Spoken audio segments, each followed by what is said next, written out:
تم پرندوں سے دل بہلایا کرو۔ سپاہ گیری اس آدمی کے لیے خطرناک کھیل ہے جو عورت اور شراب کا دل دادا ہو۔ یہ الفاظ اپریل 1175 عیسوی میں صلاح الدین ایوبی نے اپنے چچا زاد بھائی خلیفہ الصالح کے ایک امیر سیف الدین کو لکھے تھے۔ ان دونوں نے صلیبیوں کو در پردہ مدد اور ہیرے جواہرات کا لالچ دیا اور صلاح الدین ایوبی کو شکست دینے کی سازش کی تھی۔ صلیبی یہی چاہتے تھے۔ انہوں نے حملہ کیا۔ الصالح اور سیف الدین نے ان کی مدد کی۔ صلاح الدین ایوبی نے ان سب کو شکست دی۔ امیر سیف الدین اپنا مال و متاع چھوڑ کر بھاگا۔ اس کی ذاتی خیمہ گاہ سے رنگ برنگے پرندے، حسین اور جوان رقاصائیں اور گانے والیاں، ساز اور سازندے اور شراب کے مٹکے برآمد ہوئے۔ صلاح الدین ایوبی نے ان سب کو شکست دی۔ امیر سیف الدین اپنا مال و متاع چھوڑ کر بھاگا۔ اس کی ذاتی خیمہ گاہ سے رنگ برنگے پرندے، حسین اور جوان رقاصائیں اور گانے والیاں، ساز اور سازندے اور شراب کے مٹکے برآمد ہوئے۔ صلاح الدین ایوبی نے پرندوں کو، ناچنے گانے والیوں اور ان کے سازندوں کو رہا کر دیا اور امیر سیف الدین کو اس مضمون کا خط لکھا: تم دونوں نے کفار کی پشت پناہی کر کے ان کے ہاتھوں میرا نام و نشان مٹانے کی ناپاک کوشش کی، مگر یہ نہ سوچا کہ تمہاری یہ سازش عالم اسلام کا بھی نام و نشان مٹا سکتی ہے۔ تم اگر مجھ سے حسد کرتے تھے تو مجھے قتل کر دیا ہوتا۔ تم مجھ پر 2 قاتلانہ حملے کرا چکے ہو، دونوں ناکام رہے۔ اب ایک اور کوشش کر دیکھو، ہو سکتا ہے کہ کامیاب ہو جاؤ۔ اگر تم مجھے یہ یقین دلا دو کہ میرا سر میرے تن سے جدا ہو جائے تو اسلام اور زیادہ سر بلند ہوگا، تو رب کعبے کی قسم میں تمہاری تلوار سے اپنا سر کٹاؤں گا اور تمہارے قدموں میں رکھ دینے کی وصیت کروں گا۔ میں تمہیں صرف یہ بتا دینا چاہتا ہوں کہ کوئی غیر مسلم مسلمان کا دوست نہیں ہو سکتا۔ تاریخ تمہارے سامنے ہے، اپنا ماضی دیکھو۔ شاہ فرینک ریمانڈ جیسے اسلام دشمن صلیبی تمہارے دوست صرف اس لیے بنے کہ تم نے انہیں مسلمانوں کے خلاف میدان میں اترنے کی شے اور مدد دی تھی۔ اگر وہ کامیاب ہو جاتے تو ان کا اگلا شکار تم ہوتے، اور اس کے بعد ان کا یہ خواب بھی پورا ہو جاتا کہ اسلام صف ہستی سے مٹ جائے۔ تم جنگجو قوم کے فرد ہو۔ فن سپاہ گیری تمہارا قومی پیشہ ہے۔ ہر مسلمان اللہ کا سپاہی ہے، مگر ایمان اور کردار بنیادی شرط ہے۔ تم پرندوں سے ہی دل بہلا لیا کرو۔ سپاہ گیری اس آدمی کے لیے خطرناک کھیل ہے جو عورت اور شراب کا دل دادا ہو۔ میں تم سے درخواست کرتا ہوں، میرے ساتھ تعاون کرو اور میرے ساتھ جہاد میں شریک ہو جاؤ۔ اگر یہ نہ کر سکو تو میری مخالفت سے باز آ جاؤ۔ میں تمہیں کوئی سزا نہیں دوں گا۔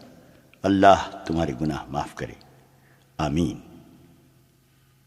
ایک یورپی مورخ لین پون لکھتا ہے، صلاح الدین ایوبی کے ہاتھ جو مال غنیمت لگا اس کا کوئی حساب نہ تھا۔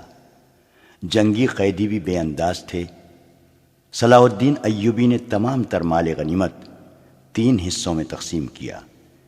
ایک حصہ جنگی قیدیوں میں تقسیم کر کے انہیں رہا کر دیا، دوسرا حصہ اپنی سپاہ اور غریبوں میں تقسیم کیا، اور تیسرا حصہ مدرسے نظام الملک کو دے دیا۔ اس نے اسی مدرسے سے تعلیم حاصل کی تھی۔ نہ خود کچھ رکھا، نہ اپنے کسی جنرل کو کچھ دیا۔ اس کا نتیجہ یہ ہوا کہ جنگی قیدی، جن میں بہت سے مسلمان تھے اور باقی غیر مسلم، رہا ہو کر صلاح الدین ایوبی کے کیمپ میں جمع ہو گئے اور اس کی اطاعت قبول کر کے اپنی خدمات ان کی فوج کے لیے پیش کر دیں۔ ایوبی کی کشادہ ظرفی اور عظمت دور دور تک مشہور ہو گئی۔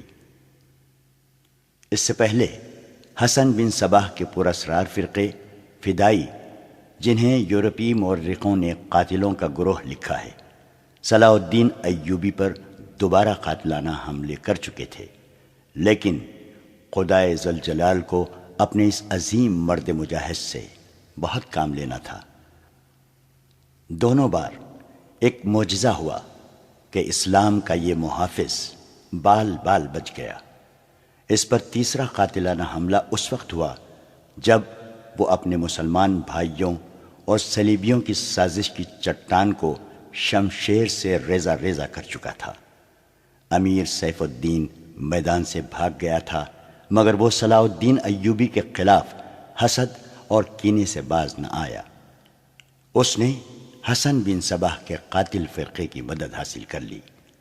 یہ فرقہ ایک مدت سے اسلام کی آستین میں سانپ کی طرح پل رہا تھا۔ اس کا تفصیلی تعارف بہت ہی طویل ہے۔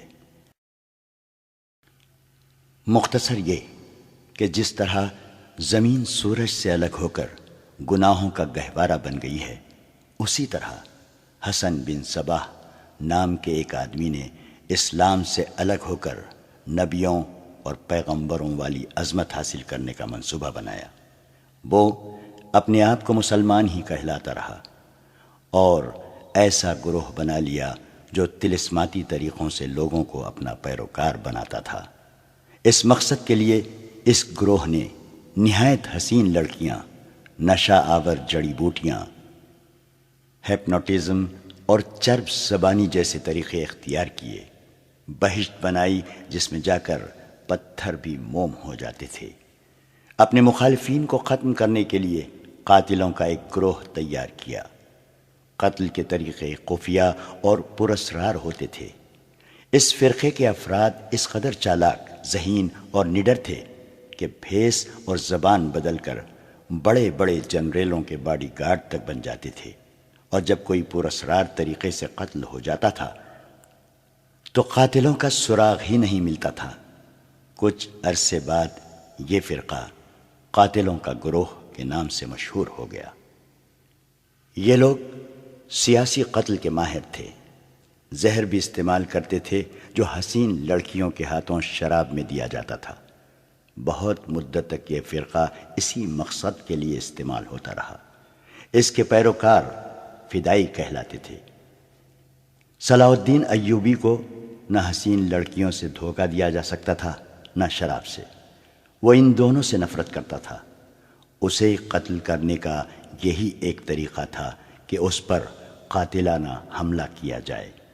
اس کے محافظوں کی موجودگی میں اس پر حملہ نہ کیا جا سکتا تھا۔ 2 حملے ناکام ہو چکے تھے۔ اب جبکہ صلاح الدین ایوبی کو یہ توقع تھی کہ اس کا چچا زاد بھائی الصالح اور امیر سیف الدین شکست کھا کر توبہ کر چکے ہوں گے، انہوں نے انتقام کی ایک اور زیر زمین کوشش کی۔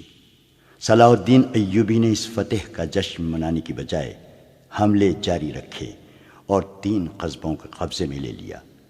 ان میں غزہ کا مشہور قصبہ بھی تھا۔ اسی قصبے کے گرد و نواح میں ایک روز صلاح الدین ایوبی امیر جاوا الاسدی کے خیمے میں دوپہر کے وقت غنودگی کے عالم میں سستا رہا تھا۔ اس نے اپنی وہ پگڑی نہیں اتاری تھی جو میدان جنگ میں اس کے سر کو صحرا کے سورج اور دشمن کی تلوار سے محفوظ رکھتی تھی۔ خیمے کے باہر اس کے محافظوں کا دستہ موجود اور چوکس تھا۔ باڈی گارڈز کے اس دستے کا کمانڈر ذرا سی دیر کے لیے وہاں سے چلا گیا۔ ایک محافظ نے صلاح الدین ایوبی کے خیمے کے گرے ہوئے پردوں میں سے جھانکا۔ اسلام کی عظمت کے پاسبان کی آنکھیں بند تھیں۔ وہ پیٹھ کے بل لیٹا ہوا تھا۔ اس محافظ نے باڈی گارڈز کی طرف دیکھا۔ ان میں سے 3-4 باڈی گارڈز نے اس کی طرف دیکھا۔ محافظ نے اپنی آنکھیں بند کر کے کھولی۔ 3-4 محافظ اٹھے اور دوسروں کو باتوں میں لگا لیا۔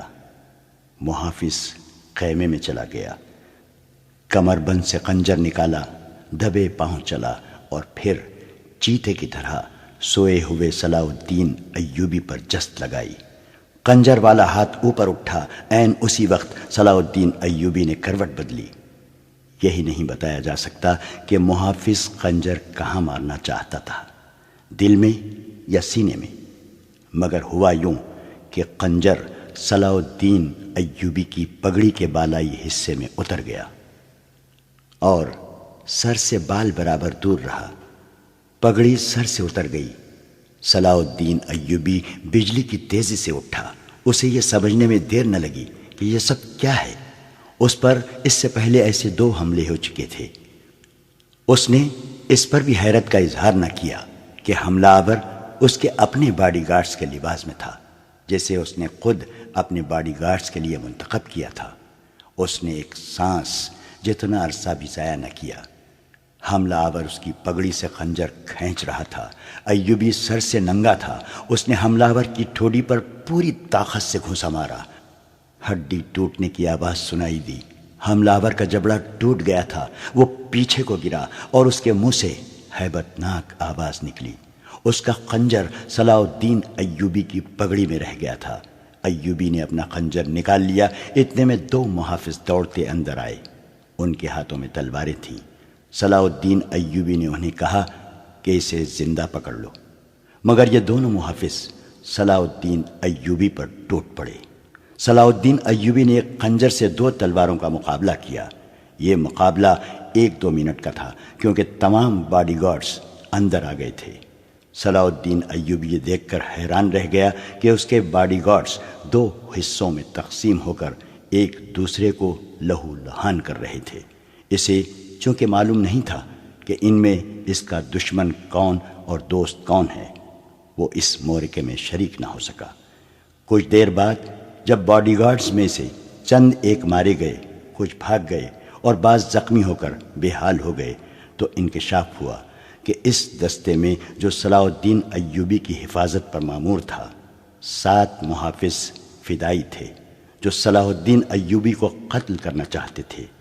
انہوں نے اس کام کے لیے صرف 1 فدائی خیمے میں بھیجا تھا۔ اندر صورتحال بدل گئی۔ چنانچہ باقی بھی اندر چلے گئے، اصل محافظ بھی اندر گئے۔ وہ صورتحال سمجھ گئے اور صلاح الدین ایوبی بچ گیا۔ اس نے اپنے پہلے حملہ آور کی شہرک پر تلوار کی نوک رکھ کر پوچھا کہ وہ کون ہے اور اسے کس نے بھیجا ہے۔ سچ بولنے کے بدلے صلاح الدین ایوبی نے اسے جاں بخشی کا وعدہ دیا۔ اس نے بتا دیا کہ وہ فدائی ہے اور اسے کیمشتکن، جسے بعض مورخوں نے گمشتگین لکھا ہے، نے اس کام کے لیے بھیجا تھا۔ کیمشتکن الصالح کے قلعے کا گورنر تھا۔ اصل کہانی سنانے سے پہلے یہ ضروری معلوم ہوتا ہے کہ ان واقعات سے پہلے کے دور کو دیکھا جائے۔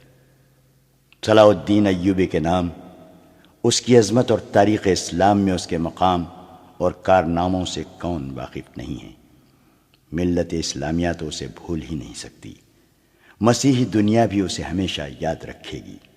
لہٰذا یہ ضروری معلوم نہیں ہوتا کہ صلاح الدین ایوبی کا شجرہ نسب تفصیل سے بیان کیا جائے۔ ہم جو کہانی سنانے لگے ہیں وہ اس نوعیت کی ہے جس کی وسعت کے لیے تاریخ کا دامن تنگ ہوتا ہے۔ یہ تفصیلات واقعہ نگاروں اور قلمکاروں کی ریکارڈ کی ہوئی ہوتی ہیں، کچھ سینہ بسینہ اگلی نسلوں تک پہنچتی ہیں۔ تاریخ کے دامن میں صلاح الدین ایوبی کے صرف کارنامے محفوظ کیے گئے ہیں۔ ان سازشوں کا ذکر بہت کم آیا ہے جو اپنوں نے اس کے خلاف کی، اور اس کی بڑھتی ہوئی شہرت اور عظمت کو داغدار کرنے کے لیے اسے ایسی لڑکیوں کے جال میں پھانسنے کی بار بار کوشش کی گئی جن کے حسن میں طلسماتی اثر تھا۔ تاریخ اسلام کا یہ حقیقی ڈرامہ 23 مارچ 1169 کے روز سے شروع ہوتا ہے، جب صلاح الدین ایوبی کو مصر کا وائسرائے اور فوج کا کمانڈر ان چیف بنایا گیا۔ اسے اتنا بڑا رتبہ ایک تو اس لیے دیا گیا کہ وہ حکمران خاندان کا نونہال تھا، اور دوسرے اس لیے کہ اوائل عمر میں ہی وہ فن حرب و ضرب کا ماہر ہو گیا تھا۔ سپاہ گیری ورثے میں پائی تھی۔ اس کے ذہن میں حکمرانی کے معنی بادشاہی نہیں، اسلام کی پاسبانی اور قوم کی عظمت اور فلاح و بہبود تھی۔ اس کا جب شعور بیدار ہوا تو پہلی خلش یہ محسوس کی کہ مسلمان حکمرانوں میں نہ صرف یہ کہ اتحاد نہیں، بلکہ وہ ایک دوسرے کی مدد سے بھی گریز کرتے تھے۔ وہ عیاش ہو گئے تھے۔ شراب اور عورت نے جہاں ان کی زندگی رنگین بنا رکھی تھی، وہاں عالم اسلام اور خدا کے اس عظیم مذہب کا مستقبل تاریک ہو گیا تھا۔ ان امیروں، ان کے وزیروں اور مشیروں کے حرم غیر مسلم لڑکیوں سے بھرے ہوئے تھے۔ زیادہ تر لڑکیاں یہودی اور عیسائی تھیں، جنہیں خاص تربیت دے کر ان حرموں میں داخل کیا گیا تھا۔ غیر معمولی حسن اور اداکاری میں کمال رکھنے والی یہ لڑکیاں مسلمان حکمرانوں اور سربراہوں کے کردار اور قومی جذبے کو دیمک کی طرح کھا رہی تھیں۔ اس کا نتیجہ یہ تھا کہ صلیبی، جن میں فرینک یعنی فرنگی خاص طور پر قابل ذکر ہیں، مسلمانوں کی سلطنتوں کے ٹکڑے ہڑپ کرتے چلے جا رہے تھے، اور بعض مسلم حکمران شاہ فرینک کو سالانہ ٹیکس یا جزیہ ادا کر رہے تھے، جس کی حیثیت غنڈہ ٹیکس کی سی تھی۔ صلیبی اپنی جنگی قوت کے رعب سے اور چھوٹے موٹے حملوں سے حکمرانوں کو ڈراتے رہتے، کچھ علاقے پر قبضہ کر لیتے، تاوان اور ٹیکس وصول کرتے تھے۔ ان کا یہ مقصد تھا کہ آہستہ آہستہ دنیائے اسلام کو ہڑپ کر لیا جائے۔ مسلمان حکمران اپنی رعایا کا خون چوس کر ٹیکس دیتے رہتے تھے۔ ان کا مقصد یہ تھا کہ انہیں عیش و عشرت میں پریشان نہ کیا جائے۔ فرقہ پرستی کے بیج بھی بو دیے گئے تھے۔ ان میں سب سے زیادہ خطرناک فرقہ حسن بن صباح کا تھا، جو صلاح الدین ایوبی کی جوانی سے 1 صدی پہلے مورز وجود میں آیا تھا۔ یہ مفاد پرستوں کا فرقہ تھا، بے حد خطرناک اور پر اسرار۔ یہ لوگ اپنے آپ کو فدائی کہلاتے تھے، جو بعد میں حشیشین کے نام سے مشہور ہوئے، کیونکہ وہ حشیش نام کی ایک نشہ آور شے سے دوسروں کو اپنے جال میں پھانستے تھے۔ صلاح الدین ایوبی نے مدرسہ نظام الملک میں تعلیم حاصل کی۔ یاد رہے کہ نظام الملک دنیائے اسلام کی ایک سلطنت کے وزیر تھے۔ یہ مدرسہ انہوں نے قائم کیا تھا، جس میں اسلامی تعلیم دی جاتی اور بچوں کو اسلامی نظریات اور تاریخ سے بہرور کیا جاتا۔ ایک مورخ ابن الاطہر کے مطابق نظام الملک حسن بن صباح کے فدائیوں کا پہلا شکار ہوئے تھے، کیونکہ وہ رومیوں کی توسیع پسندی کی راہ میں چٹان بنے ہوئے تھے۔ رومیوں نے 1091 میں انہیں فدائیوں کے ہاتھوں قتل کروایا اور ان کا مدرسہ قائم رہا۔ صلاح الدین ایوبی نے وہیں تعلیم حاصل کی۔ اسی عمر میں اس نے سپاہ گیری کی تربیت اپنے بزرگوں سے لی۔ نور الدین زنگی نے اسے جنگی چالیں سکھائیں، ملک کے انتظامات کے سبق دیے اور ڈپلومیسی میں مہارت دی۔ اس تعلیم و تربیت نے اس کے اندر وہ جذبہ پیدا کر دیا جس نے آگے چل کر اسے صلیبیوں کے لیے بجلی بنا دیا۔ اوائل جوانی میں ہی اس نے وہ ذہانت اور اہلیت حاصل کر لی تھی جو ایک سالار اعظم کے لیے ضروری ہوتی ہے۔ صلاح الدین ایوبی نے فن حرب و ضرب میں جاسوسی یعنی انٹیلیجنس، کمانڈو اور گوریلا آپریشن کو خصوصی اہمیت دی۔ اس نے دیکھ لیا تھا کہ صلیبی جاسوسی کے میدان میں آگے نکل گئے ہیں اور وہ مسلمانوں کے نظریات پر نہایت کارگر حملے کر رہے ہیں۔ صلاح الدین ایوبی نظریات کے محاذ پر لڑنا چاہتا تھا، جس میں تلوار استعمال نہیں ہوتی۔ اس کہانی میں آگے چل کر آپ دیکھیں گے کہ اس کی تلوار کا وار تو گہرا ہوتا ہی تھا، اس کی محبت کا وار اس سے کہیں زیادہ وار کرتا تھا۔ اس کے لیے تحمل اور بردباری کی ضرورت ہوتی ہے، جو اس نے اوائل عمر میں ہی اپنے آپ میں پیدا کر لی تھی۔ اسے جب مصر کا وائسرائے اور کمانڈر ان چیف بنا کر مصر بھیجا گیا تو ان سینئر افسروں نے ہنگامہ برپا کر دیا، جو اس عہدے کی آس لگائے بیٹھے تھے، ان کی نگاہ میں صلاح الدین ایوبی ابھی طفل مکتب تھا، مگر اس طفل مکتب نے جب ان کا سامنا کیا، اس کی باتیں سنی تو ان کا احتجاج سرد پڑ گیا۔ مورخ لین پول کے مطابق صلاح الدین ایوبی ڈسپلن کا بڑا ہی سخت ثابت ہوا۔ اس نے تفریح، عیاشی اور آرام کو اپنے لیے اور اپنی فوج کے لیے حرام قرار دے دیا۔ اس نے اپنی دماغی اور جسمانی قوتوں کو صرف اس مقصد پر مرکوز کر دیا کہ سلطنت اسلامیہ کو مستحکم کرنا ہے اور صلیبیوں کو اس سرزمین سے نکالنا ہے۔ فلسطین پر وہ ہر قیمت پر قبضہ کرنا چاہتا تھا۔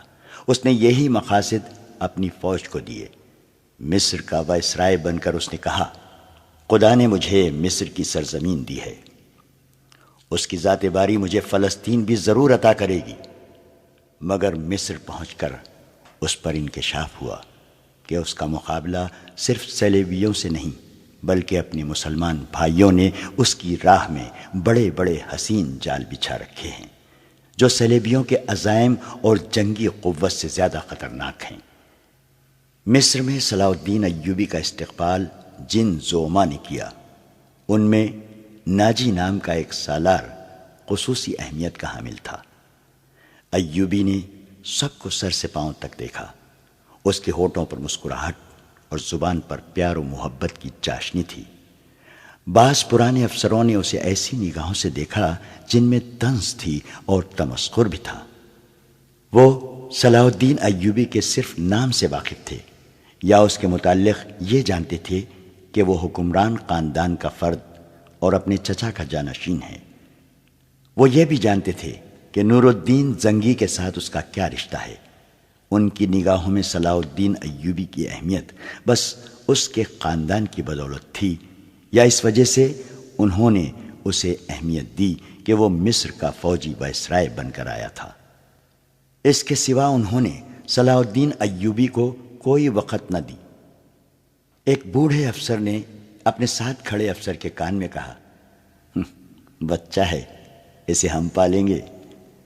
مورخ اور اس وقت کے واقعہ نگار یہ نہیں بتا سکتے کہ صلاح الدین ایوبی نے ان لوگوں کی نظریں بھانپ لی تھیں یا نہیں۔ وہ استقبال کرنے والے اس ہجوم میں بچہ لگ رہا تھا۔ البتہ جب وہ ناجی کے سامنے مصافحے کے لیے رکا تو ایوبی کے چہرے پر تبدیلی سی آ گئی تھی۔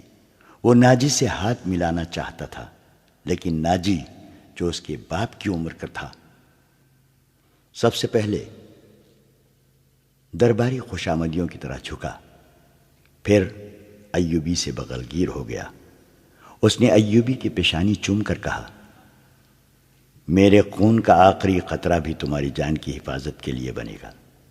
تم میرے پاس زنگی اور شرکو کی امانت ہو۔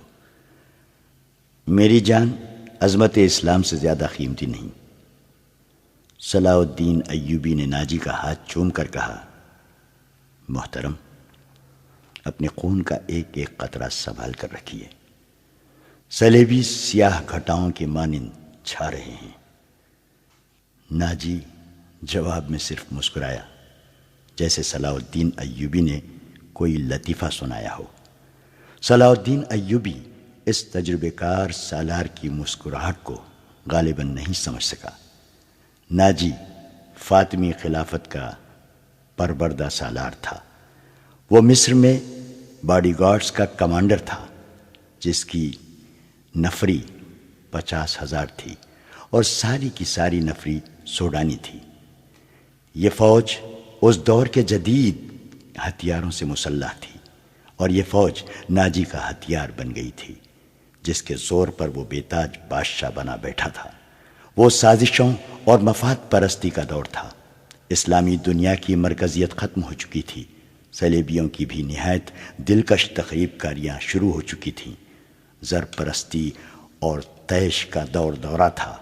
جس کے پاس ذرا سی بھی طاقت تھی، اسے وہ اپنے اقتدار کے تحفظ کے لیے اور دولت سمیٹنے کے لیے استعمال کرتا تھا۔ سوڈانی باڈی گارڈز فوج کا کمانڈر ناجی مصر میں حکمرانوں اور دیگر سربراہوں کے لیے دہشت بنا ہوا تھا۔ خدا نے اسے سازش ساز دماغ دیا تھا، اسے اس دور کا بادشاہ ساز کہا جاتا تھا، بنانے اور بگاڑنے میں خصوصی مہارت رکھتا تھا۔ اس نے صلاح الدین ایوبی کو دیکھا تو اس کے چہرے پر بالکل اسی طرح مسکراہٹ آ گئی جس طرح کمزور سی بھیڑ کو دیکھ کر بھیڑیے کے دانت نکل آتے ہیں۔ ایوبی اس زہر قند کو نہ سمجھ سکا۔ اس کے لیے سب سے زیادہ اہم آدمی ناجی تھا، کیونکہ وہ 50,000 باڈی گارڈز کا کمانڈر تھا اور صلاح الدین کو اس فوج کی ضرورت تھی۔ صلاح الدین ایوبی سے کہا گیا کہ حضور بڑی لمبی مسافت سے تشریف لائے ہیں، پہلے آرام کر لیں۔ تو اس نے کہا، میرے سر پر جو دستار رکھ دی گئی ہے میں اس کے اہل نہ تھا، اس دستار نے میرا آرام اور میری نیند حرام کر دی ہے۔ کیا آپ حضرات مجھے اس چھت کے نیچے نہیں لے چلیں گے جہاں میرے فرائض میرا انتظار کر رہے ہیں؟ کیا حضور کام سے پہلے طعام پسند نہیں فرمائیں گے؟ اس کے نائب نے پوچھا۔ صلاح الدین ایوبی نے کچھ سوچا اور ان کے ساتھ چل پڑا۔ لمبے تڑنگے قوی ہیکل باڈی گارڈز اس عمارت کے سامنے کھڑے تھے جس میں کھانے کا انتظام کیا گیا تھا۔ ایوبی نے ان گارڈز کے ہتھیار دیکھے تو اس کے چہرے پر رونق آ گئی، مگر یہ رونق دروازے میں قدم رکھتے ہی غائب ہو گئی۔ وہاں 4 نوجوان لڑکیاں جن کے جسموں میں زہر شکن لچک اور شانوں پر بکھرے ہوئے ریشمی بالوں میں قدرت کا حسن سمویا ہوا تھا، ہاتھوں میں پھولوں کی پتیوں سے بھری ہوئی خوشنما ٹوکریاں اٹھائے کھڑی تھی۔ انہوں نے صلاح الدین ایوبی کے راستے میں پتیاں بکھیرنی شروع کر دیں اور اس کے ساتھ دف کی تال پر طاؤس و رباب اور شہنائیوں کا مسحور کن نغمہ ابھرا۔ ایوبی نے راستے میں پھولوں کی پتیاں دیکھ کر قدم پیچھے کر لیا۔ ناجی اور اس کا نائب اس کے دائیں بائیں تھے، وہ دونوں جھک گئے اور اسے آگے چلنے کی دعوت دی۔ یہ وہ انداز تھا جسے مغل بادشاہوں نے ہندوستان میں رائج کیا تھا۔ صلاح الدین ایوبی پھولوں کی پتیاں مسلنے نہیں آیا۔ ایوبی نے ایسی مسکراہٹ سے کہا جو ان لوگوں نے پہلے کم ہی کبھی کسی ہونٹوں پر دیکھی تھی۔ ہم حضور کے راستے میں آسمان سے تارے بھی نوچ کر بچھا سکتے ہیں۔ ناجی نے کہا، اگر میری راہ میں کچھ بچھانا چاہتے ہو تو وہ ایک ہی چیز ہے جو میرے دل کو بھاتی ہے۔ صلاح الدین ایوبی نے کہا، آپ حکم دیں۔ نائب نے کہا، وہ کون سی چیز ہے جو حضور کے دل کو بہلاتی ہے؟ صلیبیوں کی لاشیں۔ صلاح الدین ایوبی نے مسکرا کر کہا، مگر فوراً ہی اس کی مسکراہٹ غائب ہو گئی۔ اس کی آنکھوں میں شعلے نکلنے لگے۔ اس نے دھیمی آواز میں جس میں قہر اور عتاب چھپا ہوا تھا کہا، مسلمان کی زندگی پھولوں کی سیج نہیں۔ جانتے نہیں ہو صلیبی سلطنت اسلامیہ کو چوہوں کی طرح کھا رہے ہیں، اور جانتے ہو وہ کیوں کامیاب ہو رہے ہیں؟ صرف اس لیے کہ ہم نے پھولوں کی پتیوں پر چلنا شروع کر دیا ہے۔ ہم نے اپنی بچیوں کو ننگا کر کے ان کی عصمتیں رون ڈالی ہیں۔ میری نظریں فلسطین پر لگی ہوئی ہیں۔ تم میری راہ میں پھول بچھا کر مصر سے بھی اسلام کا پرچم اتروا دینا چاہتے ہو؟ اس نے سب کو ایک نظر دیکھا اور دبدبے سے کہا، اٹھا لو یہ پھول، اٹھا لو یہ میرے راستے سے۔ میں نے ان پر قدم رکھا تو میری روح کانٹوں سے چھلنی ہو جائے گی۔ ہٹا دو لڑکیوں کو میرے راستے سے، کہیں ایسا نہ ہو کہ میری تلوار ان کے اتنے دلکش سنہرے بالوں میں الجھ کر بیکار ہو جائے۔ حضور کی جاہ وہ حشمت، مجھے حضور نہ کہو۔ صلاح الدین ایوبی نے بولنے والے کو یوں ٹوک دیا جیسے تلوار سے کسی کافر کی گردن کاٹ دی ہو۔ اس نے کہا، حضور وہ تھے جن کا تم کلمہ پڑھتے ہو اور جن کا میں غلام بے دام ہوں۔ میری جان فدا ہو اس حضور صلی اللہ علیہ وسلم پر جن کے مقدس پیغام کو میں نے سینے پر کندہ کر رکھا ہے۔ میں یہی پیغام لے کے مصر آیا ہوں۔ صلیبی مجھ سے یہ پیغام چھین کر بحر روم میں ڈبو دینا چاہتے ہیں، شراب میں غرق کر دینا چاہتے ہیں۔ میں بادشاہ بن کے نہیں آیا۔ لڑکیاں کسی کے اشارے پر پھولوں کی پتیاں سمیٹ کر وہاں سے ہٹ گئی تھیں۔ صلاح الدین ایوبی تیزی سے دروازے کے اندر چلا گیا۔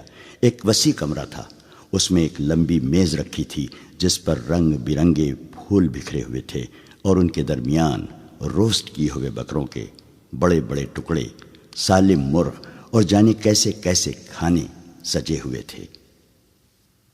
صلاح الدین ایوبی رک گیا اور اپنے نائب سے پوچھا، کیا مصر کا ہر ایک باشندہ اسی قسم کا کھانا کھاتا ہے؟ نہیں حضور، نائب نے جواب دیا، غریب لوگ تو ایسے کھانے کے خواب بھی نہیں دیکھ سکتے۔ تم سب کس قوم کے فرد ہو؟ صلاح الدین ایوبی نے پوچھا۔ کیا ان لوگوں کی قوم الگ ہے جو ایسے کھانوں کے خواب بھی نہیں دیکھ سکتے؟ کسی طرف سے کوئی جواب نہ پا کر اس نے کہا، اس جگہ جس قدر ملازم ہیں اور یہاں جتنے سپاہی ڈیوٹی پر ہیں، ان سب کو اندر بلاؤ، یہ کھانا انہیں کھلا دو۔ اس نے لپک کر ایک روٹی اٹھائی، اس پر 2-3 بوٹیاں رکھیں اور کھڑے کھڑے کھانے لگا۔ نہایت تیزی سے پوری روٹی کھا کر پانی پیا اور باڈی گارڈز کے کمانڈر ناجی کو ساتھ لے کر اس کمرے میں چلا گیا جو وائسرائے کا دفتر تھا۔ 2 گھنٹے بعد ناجی باہر نکلا، دوڑ کر اپنے گھوڑے پر سوار ہوا، ایڑ لگائی اور نظروں سے اوجھل ہو گیا۔ رات ناجی کے خاص کمرے میں اس کے 2 کمانڈر جو اس کے معتمد اور ہمراز تھے اس کے پاس بیٹھے شراب پی رہے تھے۔ ناجی نے کہا، جوانی کا جوش ہے، تھوڑے دنوں میں ٹھنڈا کر دوں گا۔ کمبخت جو بھی بات کرتا ہے کہتا ہے رب کعبہ کی قسم، صلیبیوں کو سلطنت اسلامیہ سے باہر نکال کر دم لوں گا۔ صلاح الدین ایوبی، ایک کمانڈر نے طنز کیا، اتنا بھی نہیں جانتا کہ سلطنت اسلامیہ کا دم نکل چکا ہے، اب سوڈانی حکومت کریں گے۔ کیا آپ نے اسے بتایا نہیں کہ یہ 50,000 کا لشکر سوڈانی ہے؟ دوسرے کمانڈر نے ناجی سے پوچھا، اور یہ لشکر جسے وہ اپنی فوج سمجھتا ہے صلیبیوں کے خلاف نہیں لڑے گا؟ تمہارا دماغ ٹھکانے ہے؟ ناجی نے کہا، میں اسے یہ یقین دلانا چاہتا ہوں کہ یہ 50,000 سوڈانی شیر اس کے اشارے پر صلیبیوں کے پرخچے اڑا دیں گے۔ لیکن ناجی چپ ہو کر سوچ میں پڑ گیا۔ لیکن کیا؟ اس نے مجھے حکم دیا ہے کہ مصر کے باشندوں کی ایک فوج تیار کرو۔ ناجی نے کہا، اس نے کہا ہے کہ ایک ہی ملک کی فوج مناسب نہیں ہوتی، وہ مصر کے لوگوں کو بھرتی کر کے ہماری فوج میں شامل کرنا چاہتا ہے۔ تو آپ نے کیا جواب دیا؟ میں نے کہا ہے کہ آپ کے حکم کی تعمیل ہوگی، ناجی نے جواب دیا، مگر میں ایسے حکم کی تعمیل نہیں کروں گا۔ مزاج کا کیسا ہے؟ ادروش نے پوچھا۔ ضد کا پکا معلوم ہوتا ہے، ناجی نے جواب دیا، آپ کی دانش اور تجربے کے سامنے وہ کچھ بھی نہیں لگتا۔ دوسرے کمانڈر نے کہا، نیا نیا امیر مصر بن کے آیا ہے، کچھ روز یہ نشہ طاری رہے گا۔ میں یہ نشہ اترنے نہیں دوں گا، ناجی نے کہا، اسے اسی نشے میں بدمست کر کے ماروں گا۔ بہت دیر تک یہ تینوں صلاح الدین ایوبی کے خلاف باتیں کرتے رہے اور اس مسئلے پر غور کرتے رہے کہ اگر صلاح الدین ایوبی نے ناجی کی بے تاج بادشاہی کے لیے خطرہ پیدا کر دیا تو وہ کیا کارروائی کریں گے۔ ادھر سلطان صلاح الدین ایوبی اپنے نائبین کو سامنے بٹھائے یہ ذہن نشین کرا رہا تھا کہ وہ حکومت کرنے نہیں آیا اور نہ کسی کو حکومت کرنے دے گا۔ اس نے انہیں کہا کہ اسے جنگی طاقت کی ضرورت ہے، اور اس نے یہ بھی کہا کہ اسے یہاں کا فوجی ڈھانچہ بالکل پسند نہیں۔ 50,000 باڈی گارڈز سوڈانی ہیں، ہمیں ہر خطے کے باشندوں کو یہ حق دینا ہے کہ وہ ہماری فوج میں آئیں، اپنے جوہر دکھائیں اور مال غنیمت میں سے اپنا حصہ وصول کریں۔ یہاں کے عوام کا معیار زندگی اسی طرح بلند ہو سکتا ہے۔ صلاح الدین ایوبی نے انہیں بتایا، میں نے ناجی سے کہہ دیا ہے کہ وہ عام بھرتی شروع کر دے۔ کیا آپ کو یقین ہے کہ وہ آپ کے حکم کی تعمیل کرے گا؟ ایک ناظم نے ان سے پوچھا، کیا وہ حکم کی تعمیل سے گریز کرے گا؟ وہ گریز کر سکتا ہے، ناظم نے جواب دیا۔ فوجی امور اسی کے سپرد ہیں، وہ کسی سے حکم لیا نہیں کرتا، اپنی منوایا کرتا ہے۔ صلاح الدین ایوبی خاموش رہا، جیسے اس پر کچھ اثر ہی نہ ہوا ہو۔ اس نے سب کو رخصت کر دیا اور صرف علی بن سفیان کو اپنے ساتھ رکھا۔ علی بن سفیان جاسوسی اور جوابی جاسوسی کا ماہر تھا۔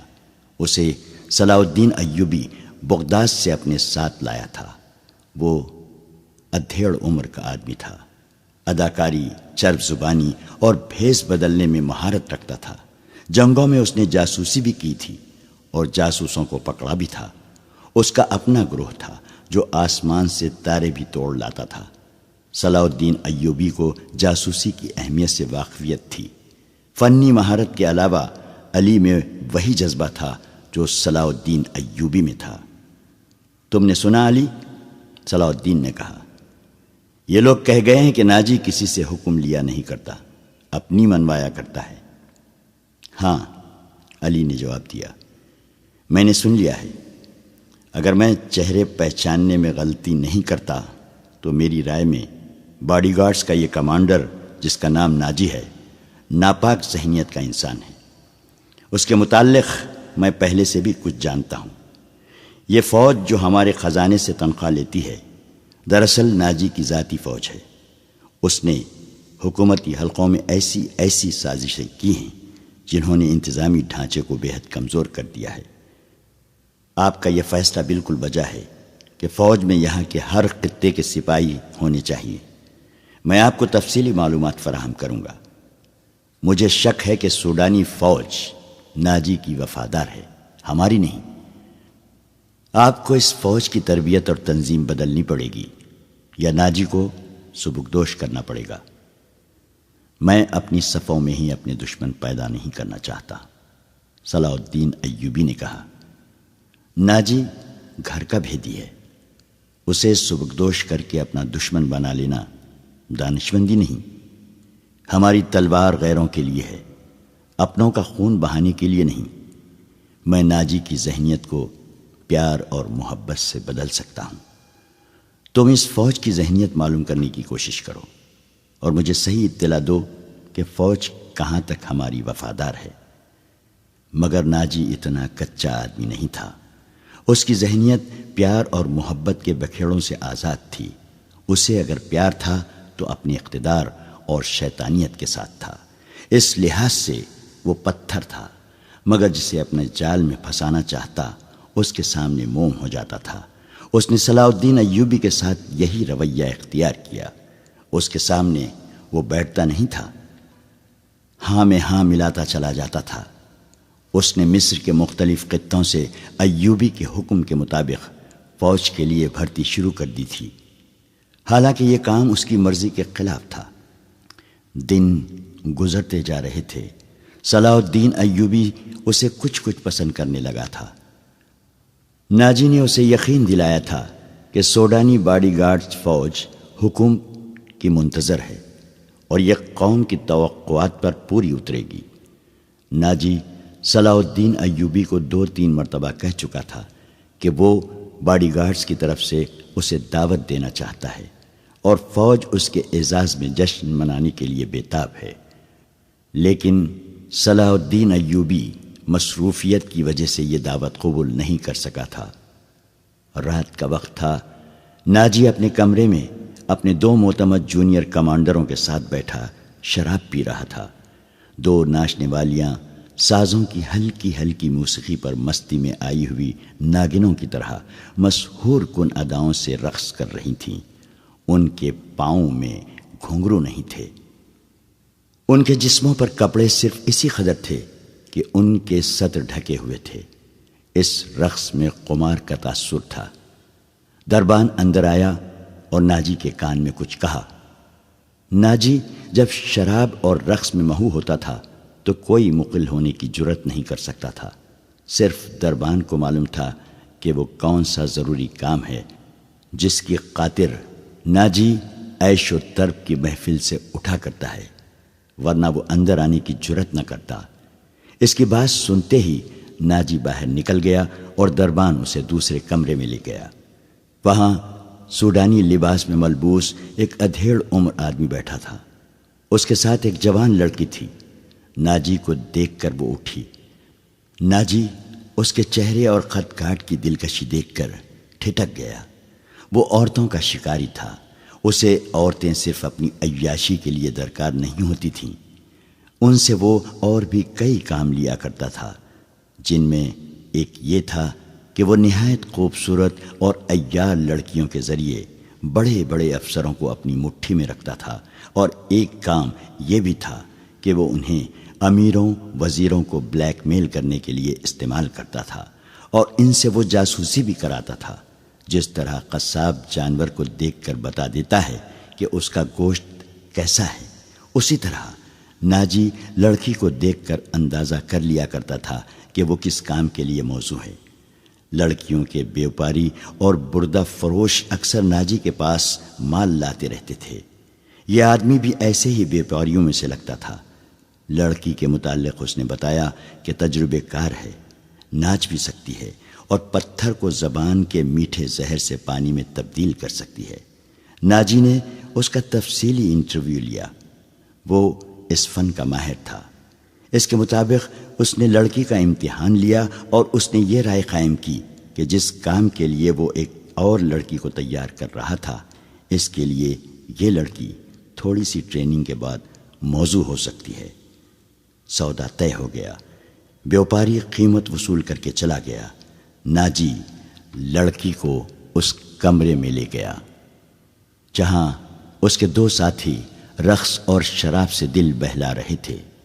اس نے لڑکی کو ناچنے کے لیے کہا۔ لڑکی نے جب چوغا اتار کر جسم کو دو ہی بل دیے تو ناجی اور اس کے ساتھی تڑپ اٹھے۔ پہلی دونوں ناچنے والیوں کے رنگ پیلے پڑ گئے۔ اس نئی لڑکی کے سامنے ان کی قدر و قیمت کم ہو گئی تھی۔ ناجی نے اسی وقت محفل برخاست کر دی اور اس لڑکی کو اپنے پاس بٹھا کر سب کو باہر نکال دیا۔ لڑکی سے نام پوچھا تو اس نے زکوئی بتایا۔ ناجی نے اسے کہا، زکوئی، تمہیں یہاں لانے والے نے بتایا تھا کہ تم پتھر کو پانی میں تبدیل کر سکتی ہو۔ میں تمہارا یہ کمال دیکھنا چاہتا ہوں۔ وہ پتھر کون ہے؟ زکوئی نے پوچھا۔ نیا امیر مصر، ناجی نے جواب دیا۔ وہ سالار اعظم بھی ہے۔ صلاح الدین ایوبی؟ زکوئی نے پوچھا۔ ہاں، صلاح الدین ایوبی، ناجی نے کہا۔ اگر تم اسے پانی میں تبدیل کر دو تو اس کے وزن جتنا سونا تمہارے قدموں میں رکھ دوں گا۔ وہ شراب تو پیتا ہوگا؟ نہیں، ناجی نے جواب دیا۔ شراب، عورت، ناچ گانے اور تفریح سے وہ اتنی ہی نفرت کرتا ہے جتنی ہر مسلمان خنزیر سے کرتا ہے۔ میں نے سنا تھا کہ آپ کے پاس لڑکیوں کا ایسا طلسم ہے جو نیل کی روانی کو روک لیتا ہے۔ زکوئی نے کہا۔ کیا وہ طلسم بیکار ہو گیا ہے؟ میں نے ابھی آزمایا نہیں، ناجی نے کہا۔ یہ کام تم کر سکتی ہو۔ میں صلاح الدین ایوبی کی عادتوں کے متعلق تمہیں بہت کچھ بتاؤں گا۔ کیا آپ اسے زہر دینا چاہتے ہیں؟ زکوئی نے پوچھا۔ ابھی نہیں، ناجی نے جواب دیا۔ میری اس کے ساتھ کوئی دشمنی نہیں، میں صرف یہ چاہتا ہوں کہ وہ ایک بار کسی تم جیسی لڑکی کے جال میں پھنس جائے، پھر میں اسے اپنے پاس بٹھا کر شراب پلاؤں۔ اگر اسے قتل کرنا مقصود ہوتا تو میں یہ کام حشیش سے نہایت آسانی سے کرا سکتا تھا۔ یعنی آپ اس کے ساتھ دشمنی نہیں، دوستی کرنا چاہتے ہیں؟ زکوئی نے کہا۔ اتنا برجستہ جملہ سن کر ناجی چند لمحے لڑکی کو دیکھتا رہا۔ وہ اس کی توقع سے زیادہ ذہین تھی۔ ہاں زکوئی۔ ناجی نے اس کے ملائم بالوں پر ہاتھ پھیر کر کہا۔ میں اس کے ساتھ دوستی کرنا چاہتا ہوں، ایسی دوستی کہ وہ میرا ہم نوالا ہم پیالہ بن جائے۔ آگے میں جانتا ہوں کہ مجھے اس سے کیا کام لینا ہے۔ ناجی نے کہا اور ذرا سوچ کر بولا، لیکن میں تمہیں یہ بھی بتا دینا ضروری سمجھتا ہوں کہ ایک جادو صلاح الدین ایوبی کے ہاتھ میں بھی ہے۔ اگر تمہارے حسن اور ناز و انداز پر اس کا جادو چل گیا تو میں تمہیں زندہ نہیں رہنے دوں گا۔ اگر تم نے مجھے دھوکہ دیا تو تم ایک دن سے زیادہ زندہ نہیں رہ سکو گی۔ صلاح الدین ایوبی تمہیں موت سے بچا نہیں سکے گا۔ تمہاری زندگی اور موت میرے ہاتھ میں ہے۔ تم مجھے دھوکہ نہیں دے سکو گی، اسی لیے میں نے تمہارے ساتھ کھل کر باتیں کی ہیں، ورنہ میرے رتبے اور حیثیت کا آدمی ایک پیشہ ور لڑکی کے ساتھ پہلی ملاقات میں ہی ایسی باتیں کبھی نہ کرتا۔ یہ آپ کو آنے والا وقت ہی بتائے گا کہ کون کس کو دھوکہ دیتا ہے۔ زکوئی نے کہا، مجھے یہ بتائیے کہ صلاح الدین ایوبی تک میری رسائی کس طرح ہوگی؟ میں اسے ایک جشن میں بلا رہا ہوں، ناجی نے کہا۔ اسے رات اپنے ہاں رکھوں گا اور تمہیں اس کی خوابگاہ میں داخل کر دوں گا۔ میں نے تمہیں اسی مقصد کے لیے بلایا ہے، آگے میں سنبھال لوں گی۔ وہ رات گزر گئی اور پھر اور کئی راتیں گزر گئیں۔ صلاح الدین ایوبی انتظامی کاموں میں اور نئی فوج تیار کرنے میں اتنا مصروف رہا کہ ناجی کی دعوت قبول کرنے کا وقت نہ نکال سکا۔ علی بن سفیان نے اسے ناجی کے متعلق جو رپورٹ دی اس سے وہ پریشان ہو گیا۔ اس نے علی سے کہا، تو اس کا مطلب یہ ہے کہ یہ شخص صلیبیوں سے زیادہ خطرناک ہے۔ یہ ایک سانپ ہے جسے مصر کی امارت آستین میں پال رہی ہے۔ علی بن سفیان نے ناجی کی تخریب کاری کی تفصیل سنائی کہ اس نے کس طرح کس بڑے آدمی کو اپنے ہاتھ میں لیا اور انتظامیہ میں من مانی کرتا رہا۔ پھر کہا، اور جس سوڈانی سپاہ کا وہ سالار ہے وہ ہماری بجائے اس کی وفادار ہے۔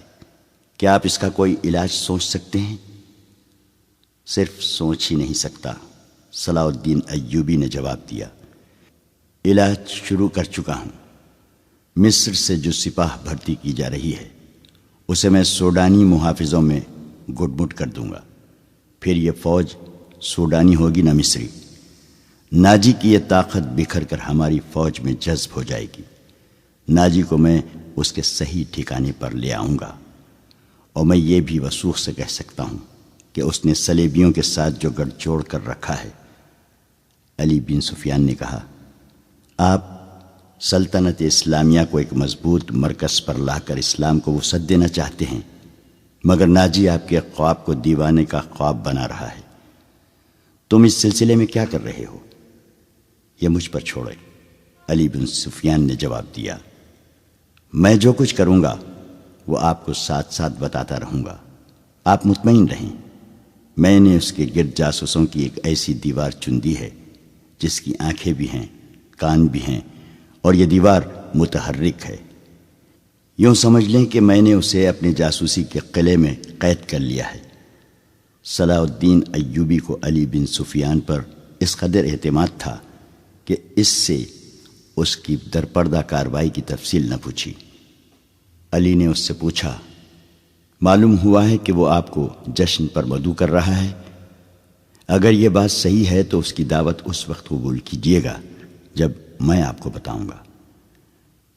ایوبی اٹھا اور ہاتھ پیٹھ پیچھے رکھ کر ٹہلنے لگا۔ اس کی آہ نکل گئی، وہ رک گیا اور بولا، بن سفیان، زندگی اور موت اللہ کے ہاتھ میں ہے۔ بے مقصد زندگی سے کیا یہ بہتر نہیں کہ انسان پیدا ہوتے ہی مر جائے؟ کبھی کبھی یہ سوچ دماغ میں آ جاتی ہے کہ وہ لوگ شاید خوش نصیب ہیں جن کی قومی حص مردہ ہوتی ہے اور جن کا کوئی کردار نہیں ہوتا، بڑے مزے سے جیتے اور اپنی آئی پر مر جاتے ہیں۔ وہ بد نصیب ہیں امیر محترم، علی نے کہا۔ ہاں بن سفیان، صلاح الدین ایوبی نے کہا، میں جب انہیں خوش نصیب کہتا ہوں تو یہی بات معلوم نہیں کون میرے کان میں کہہ دیتا ہے جو تم نے کہی ہے، مگر سوچتا ہوں کہ ہم نے تاریخ کا دھارا اس موڑ پر نہ بدلا تو ملت اسلامیہ بکھر کر وادیوں، جنگلوں اور صحراؤں میں کھو جائے گی۔ ملت کی خلافت 3 حصوں میں بٹ گئی ہے۔ امیر منمانی کر رہے ہیں اور صلیبیوں کے آلہ کار بنتے جا رہے ہیں۔ مجھے یہ ڈر بھی محسوس ہونے لگا ہے کہ مسلمان اگر زندہ رہے تو وہ ہمیشہ صلیبیوں کے غلام اور آلہ کار رہیں گے۔ وہ اسی پہ خوش رہیں گے کہ زندہ ہیں مگر قوم کی حیثیت سے وہ مردہ ہوں گے۔ ذرا نقشہ دیکھو علی، آدھی صدی میں دیکھو ہماری سلطنت کا نقشہ کتنا سکڑ گیا ہے۔ وہ خاموش ہو گیا، سر جھکا کر ٹہلنے لگا، پھر رک گیا اور سر کو جھٹک کر علی بن سفیان کو دیکھا۔ کہنے لگا، جب تباہی اپنے اندر سے اٹھے تو اسے روکنا محال ہوتا ہے۔ اگر ہماری خلافت اور امارتوں کا یہی حال رہا تو صلیبیوں کو ہم پر حملے کرنے کی ضرورت پیش نہیں آئے گی۔ وہ آگ جس میں ہم اپنا ایمان، اپنا کردار اور اپنی قومیت جلا رہے ہیں، اس میں صلیبی آہستہ آہستہ تیل ڈالتے رہیں گے۔ ان کی سازشیں ہمیں آپس میں لڑاتی رہیں گی۔ میں شاید اپنا عزم پورا نہ کر سکوں، میں شاید صلیبیوں سے شکست دکھا جاؤں، لیکن میں قوم کے نام ایک وصیت چھوڑنا چاہتا ہوں۔ وہ یہ ہے کہ کسی غیر مسلم پر کبھی بھروسہ نہ کرنا۔ ان کے خلاف لڑنا ہے تو لڑ کر مر جانا۔ کسی غیر مسلم کے ساتھ کبھی سمجھوتا اور کوئی معاہدہ نہ کرنا۔ آپ کا لہجہ بتا رہا ہے جیسے آپ اپنے عزم سے مایوس ہو گئے ہیں، علی بن سفیان نے کہا۔ مایوس نہیں، صلاح الدین ایوبی نے کہا، جذباتی۔ علی، میرا ایک حکم متعلقہ شعبے تک پہنچا دو، بھرتی تیز کر دو اور کوشش کرو کہ فوج کے لیے زیادہ سے زیادہ ایسے آدمی رکھو جو جنگ کا تجربہ حاصل کر چکے ہوں۔ ہمارے پاس اتنی لمبی تربیت کا وقت نہیں ہے۔ بھرتی ہونے والوں کا مسلمان ہونا لازمی قرار دے دو، اور تم اپنے لیے ذہن نشین کر لو کہ ایسے جاسوسوں کا ایک دستہ تیار کرو جو دشمن کے علاقے میں جا کر جاسوسی بھی کریں اور شب کو بھی ماریں۔ یہ جابازوں کا دستہ ہوگا، انہیں خصوصی تربیت دو۔ ان میں یہ صفات پیدا کرو کہ اونٹ کی طرح زیادہ سے زیادہ عرصے پیاس برداشت کر سکیں۔ ان کی نظریں عقاب کی طرح تیز ہوں، ان میں صحرائی لومڑی کی مکاری ہو، اور وہ دشمن پر چیتے کی طرح جھپٹنے کی مہارت، دلیری اور طاقت کے مالک ہوں۔ ان میں شراب، حشیش وغیرہ کی عادت نہ ہو، اور عورت کے لیے وہ برف کی طرح یکر ہو۔ بھرتی تیز کرا دو بن سفیان، اور یاد رکھو میں ہجوم کا قائل نہیں۔ مجھے لڑنے والوں کی ضرورت ہے، خواہ تعداد تھوڑی ہو، ان میں قومی جذبہ ہو اور وہ میرے عزم کو سمجھتے ہوں۔ کسی کے دل میں یہ شبہ نہ ہو کہ اسے کیوں لڑایا جا رہا ہے۔ اگلے 10 دنوں میں ہزارہ تربیت یافتہ سپاہی امارت مصر کی فوج میں آ گئے۔ ان 10 دنوں میں ناجی نے زکوئی کو ٹریننگ دے دی کہ وہ صلاح الدین ایوبی کو کون کون سے طریقے سے اپنے حسن کے جال میں پھانس کر اس کی شخصیت اور اس کے کردار کو کمزور کر سکتی ہے۔ ناجی کے ہمراز دوستوں نے زکوئی کو دیکھا تو انہوں نے بلا خوف تردید کہا کہ اس لڑکی کو مصر کے فرعون دیکھ لیتے تو خدائی کے دعوے سے دستبردار ہو جاتے۔ ناجی کا جاسوسی کا اپنا نظام تھا، بہت تیز اور دلیر۔ وہ معلوم کر چکا تھا کہ علی بن سفیان صلاح الدین ایوبی کا خصوصی مشیر ہے، اور عرب کا معنی ہوا سراغ رساں۔ اس نے علی کے پیچھے اپنے جاسوس چھوڑ دیے تھے، اور اس نے علی کو قتل کرا دینے کا منصوبہ بھی بنا لیا تھا۔ زکوئی کو ناجی نے صلاح الدین ایوبی کو اپنے دام میں پھانسنے کے لیے تیار کیا تھا، لیکن وہ محسوس نہ کر سکا کہ مراکش کی رہنے والی یہ لڑکی اس کے اپنے اعصاب پر سوار ہو گئی ہے۔ وہ صرف شکل و صورت کی ہی دلکش نہ تھی، بلکہ اس کی باتوں میں ایسا جادو تھا کہ ناجی اسے پاس بٹھا کر اس کے ساتھ باتیں ہی کرتا رہتا تھا۔ اس نے ان 2 ناچنے گانے والی لڑکیوں سے نگاہیں پھیر لی تھیں جو اس کی منظور نظر تھیں۔ 3-4 راتوں سے اس نے ان لڑکیوں کو اپنے کمرے میں نہیں بلایا تھا۔ ناجی سونے کے انڈے دینے والی مرغی تھی جو ان کے قبضے سے نگل کر زکوئی کی آغوش میں انڈے دینے لگی تھی۔ انہوں نے زکوئی کو راستے سے ہٹانے کی ترکیبیں سوچنی شروع کر دی۔ وہ آخر اس نتیجے پر پہنچیں کہ اسے قتل کرا دیا جائے۔ مگر اسے قتل کرانا ممکن نظر نہیں آتا تھا، کیونکہ ناجی نے اسے جو کمرہ دے رکھا تھا اس پر 2 محافظوں کا پہرا رہتا تھا۔ اس کے علاوہ یہ دونوں لڑکیاں اس مکان سے بلا اجازت باہر نہیں جا سکتی تھیں جو ناجی نے انہیں دے رکھا تھا۔ انہوں نے حرم کی خادمہ عورتوں میں سے ایک کو اعتماد میں لینا شروع کر دیا۔ وہ اس کے ہاتھوں زکوئی کو زہر دینا چاہتی تھی۔ علی بن سفیان نے صلاح الدین ایوبی کا محافظ دستہ بدل دیا۔ یہ سب امیر مصر وائسرائے کے پرانے باڈی گارڈ تھے۔ ان کی جگہ اس نے ان سپاہیوں میں سے باڈی گارڈز کا دستہ تیار کر دیا جو نئی بھرتی میں آئے تھے۔ یہ جانبازوں کا منتخب دستہ تھا جو سپاہ گیری میں بھی طاق تھا اور جذبے کے لحاظ سے بھی اس کا ہر سپاہی مرد حر تھا۔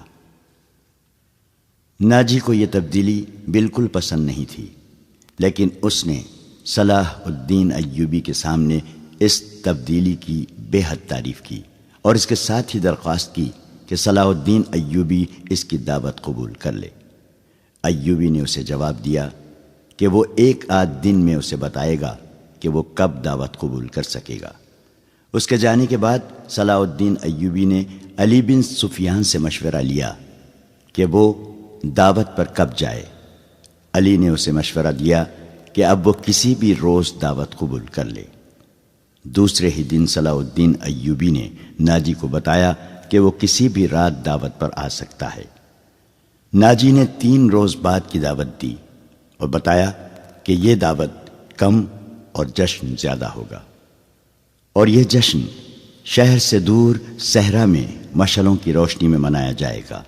ناچ گانے کا انتظام ہوگا، باڈی گارڈز کے گھوڑ سوار اپنے کرتب دکھائیں گے، شمشیر زنی اور بغیر ہتھیاروں کی لڑائی کے مقابلے ہوں گے، اور صلاح الدین ایوبی کو رات وہیں قیام کرایا جائے گا۔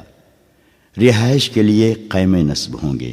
صلاح الدین ایوبی پروگرام کی تفصیل سنتا رہا۔ اس نے ناچ گانے پر بھی اعتراض نہ کیا۔ ناجی نے ڈرتے جھجکتے کہا، فوج کے بیشتر سپاہی جو مسلمان نہیں یا جو بھی نیم مسلمان ہیں کبھی کبھی شراب پیتے ہیں۔ وہ شراب کے عادی نہیں، وہ اجازت چاہتے ہیں کہ جشن میں انہیں شراب پینے کی اجازت دی جائے۔ آپ ان کے کمانڈر ہیں۔ صلاح الدین ایوبی نے کہا، آپ چاہیں تو انہیں اجازت دے دیں، نہ دینا چاہیں تو میں آپ پر اپنا حکم نہیں چلاؤں گا۔ امیر مصر کا اقبال بلند ہو۔